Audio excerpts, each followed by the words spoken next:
Ever get that feeling, like there's more going on than meets the eye, like echoes from way back still bouncing around today? Oh, definitely. That's Mm, kind of what we're digging into today. yeah, exactly. We're looking at something maybe unexpected. Uh, the lyrics from a YouTube music video. It's called El Nabi, Ancient Official Video. Right. Might not seem like the usual place to find, well, ancient wisdom, but stick with us. Because that's our mission for this deep dive, right? To get under the surface of these words. What's El Nabi actually tapping into here? What are the core messages? And why might they resonate with you, the listener? We're not just, reading out lyrics. We want to understand the impact. Okay, so where do we start? Well, there's that line that keeps coming back. Ain't about to hide what I am. I'm ancient bringing it back. Yeah, that hits you straight away. It's a really strong identity statement. And that word ancient, it makes you immediately ask, okay, ancient what? Right, is it like heritage? Or maybe a whole philosophy, a way of seeing things that maybe got lost? And what about bringing it back? That sounds active, deliberate. It does, like finding something important and dusting it off for now. What kind of perspectives could feel so vital to revive today? He repeats it too, so it's clearly central. Yeah, the repetition really hammers it home. It's not just a throwaway line. So ancient identity. And then there's this other recurring part, a warning. They try to poison the water and fool we living on Earth and under attack. It shows up again slightly differently too, poison water and food. Okay, whoa. Themes of like environmental danger, being deceived, Yeah. feeling under siege almost. Definitely strong feelings there. And that repetition again, it creates this sense of, I don't know, constant threat, doesn't it? Yeah, like you can't relax. And the slight change from fool we to the more direct poison water and food. That feels important. It goes from maybe being tricked generally to something really physical, threatening basic survival. Exactly. Why focus on water and food? Those primal things. Good question. What does that suggest about the nature of this attack he's describing? Maybe something fundamental is being undermined. Could be tapping into very real anxieties, you Yeah. know, about the environment, about what we consume, the integrity of it all. And then it links directly to the next generation, right? Yeah, the lines, waking the babies ain't trying to poison the youth and Earth. So it connects back to that poisoning idea. But the focus shifts. It's about protecting the future, the babies, the youth, and, well, the Earth itself. It feels very protective, like shielding the vulnerable from whatever these poisons are. It sets up a real contrast between the danger and this urge to nurture. Makes you think about the kind of future he's fighting for. Then things get a bit more narrative, more personal. Okay, yeah. Let's get into those verses. So the first one goes, you niggas fucked up the hood, leaving the youth by self, and they making it right, went through the dark. Young nigga thought I was losing myself, but I carried the light, went through the dark. Young nigga thought I was doing it wrong, I was doing it right. Okay, there's a lot there. Past struggles, community issues. Sounds like abandonment almost, leaving the youth by self. But also resilience, finding your way through darkness, carrying that light. And that twist at the end, thinking you were wrong, but actually being right. Trusting your gut, maybe? Yeah, self-discovery. And that idea of the youth making it right, it suggests a kind of generational responsibility. Like fixing past mistakes. Interesting.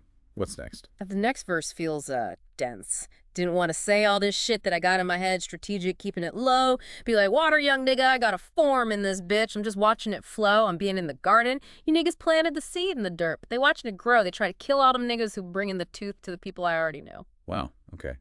Strategic, keeping it low. So holding back. Being careful about what you say. Seems like it. And the be like water advice. That's classic, right? Adaptable, flowing. Yeah, fluid. Is that the strategy? And the garden metaphor. Someone else planted the seed, but he's the one watching it grow. Like, maybe from a distance. Maybe. Observing, letting things unfold. But then there's that line, they try to kill all them niggas who bring in the tooth to the people I already know. The tooth. You gotta think that means truth, right? Or some vital knowledge. Seems likely. Something essential. And sharing it is dangerous. People get killed for it. Which brings us back to the mysterious they. Who are they? And why is this tooth so threatening to them? That's the million-dollar question, isn't it? This unseen opposition. Definitely. Okay, what follows that? Then it's, ain't about to rush, ain't about to give out the plant to these niggas. I'm doing it slow. They try to tell you they love you, they ain't believing me, bitch, and they seeing me blow. They want to cover the sun and the nigga cloudy as shit, now they see me glow. Okay, patience again. Doing it slow. Holding on to something valuable, the plant. Maybe that's the knowledge. Or success. Could be.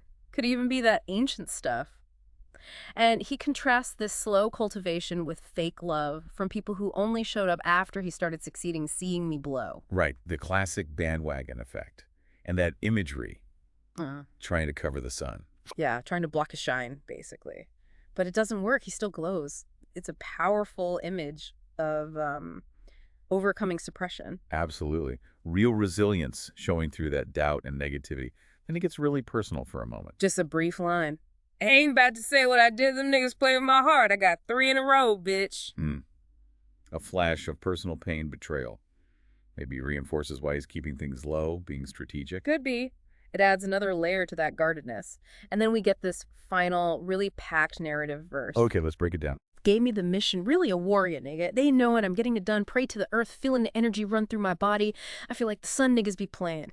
I got some shit really worse than the bullet. He died with his gun. I know some niggas who stuck in the dark and the light and be killing for fun. I put my most and knowledge and wisdom aside on my wife so it lit through my sons. These nigga pussies hell ain't got the hands for this shit, so they come with these guns. I'ma get cop and go lay yo nigga. That's be smart with the funds. I ain't about to play with a nigga will. To put hands on niggas like, give me my ones, bitch. Wow, that's intense. Yeah. Starts with purpose, right? Yeah. Gave me the mission, calling himself a warrior. And a real connection to the earth, feeling its energy, feeling like the sun. That's powerful stuff. Empowerment. Yeah, but almost spiritual, but then it shifts. Yeah. Talks about threats worse than bullets, senseless killing, like a darker reality creeping in. Definitely. A cynicism there. And then this line about legacy.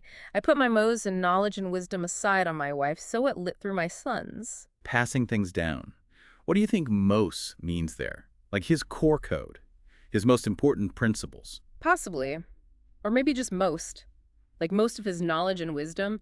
Hard to say for sure, but the intent is clear.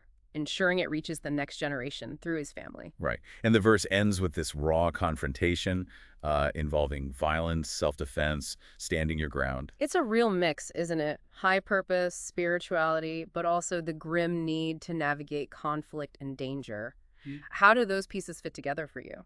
It feels like he's acknowledging this higher calling, this mission, but he also has to deal with the harsh realities on the ground.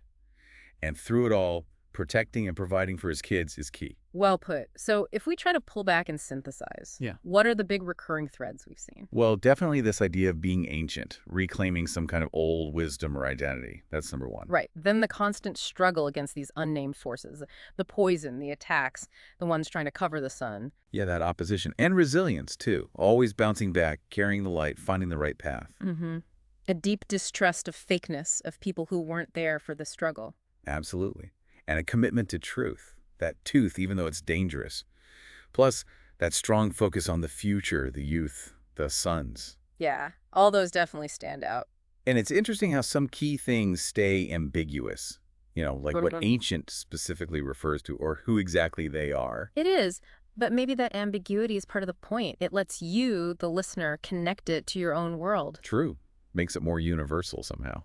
What does ancient mean to you? Who are the they you see? Exactly. It opens up interpretation. So, quite a journey through these lyrics. We started with a YouTube music video and ended up talking about identity, hidden truths, struggle, legacy. It really shows how much depth you can find in contemporary art, doesn't it? The format might be modern, but the themes can be timeless. Totally. These concerns feel very well human. Absolutely. Deeply resonant. Which kind of leads us to a final thought for you listening. Thinking about all these themes, bringing back something ancient, fighting unseen battles, protecting truth in the future. What ancient knowledge or perspective may be forgotten, do you think, can be really relevant for the challenges we're all facing today? Yeah, that's something to chew on. It really makes you appreciate how art, in whatever form, can carry these complex, important ideas across time, doesn't it?